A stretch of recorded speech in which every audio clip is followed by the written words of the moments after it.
After training for so long, I became a complete mogger. My jawline sharpened due to all my heavy lifting. So while I was aura farming in red light, green light, this bacon started throwing punches and threw me in the air. And you already know I don't tolerate that type of disrespect. So I grabbed the boy and threw him in the dirt. But that wasn't enough. So I pushed him and finally ended him. Quickly then, I continued the game. But then I looked on the side only to see these boys die due to my sharp jawline. This boy thought he could escape, but I simply mogged him, and he joined the others. I don't blame them, though. I'm drop dead gorgeous. I was at the finish line until I saw this boy insult my presence, so I grabbed the boy and threw him like a rag doll. Time to take my portrait. Quickly, I mogged the camera so hard that no one dared to disturb me, so I started mogging everyone else, blessing them with my immaculate jawline. It was now Dalgona, and I was at this weird room, and it seems like the game didn't give me a cookie. I probably sliced the cookie with my God-given jawline. Look at these boys hoarding the food like starving dogs. But it was my turn to take my food, so I simply walked to the guard and kindly asked for my food like the mogger I am. Now it was lights out, and this is where I'll show you the powers of a true mogger. So I immediately noticed this kid standing in my block and instantly eliminated the boy with my sharp jawline. After surviving lights out, I noticed this guard trying to stare me down, so I gave him a gentle nudge on the toes and yeeted him across the room. We all voted for hide and seek, but it didn't matter what game it was. I'm gonna mog my way through these games. I was a hider, yet I feared no seeker. Then I found a hunter, and with a single twist of my pinky, I sent him to the shadow realm. It was now jump rope, and it seems like these boys are intimidated by my looks,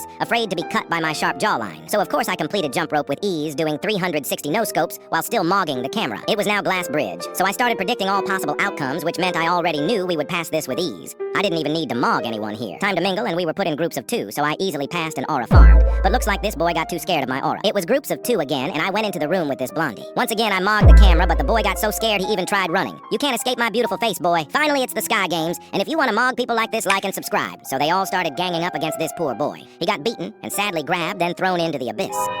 Now, for the second game, things ended really quick since this blondie threw the long metal stick at the boy and ended him for good. He couldn't handle my aura, so he fell down, but I bet he was happy to see my beautiful face before he died. It was the final round, and this boy thought he could sneak up to me, so I mogged him to the edge and did my final aura farm to assert dominance. He couldn't handle my aura, so he fell down, but I bet he was happy to see my beautiful face before he died. Join the Discord if you want aura like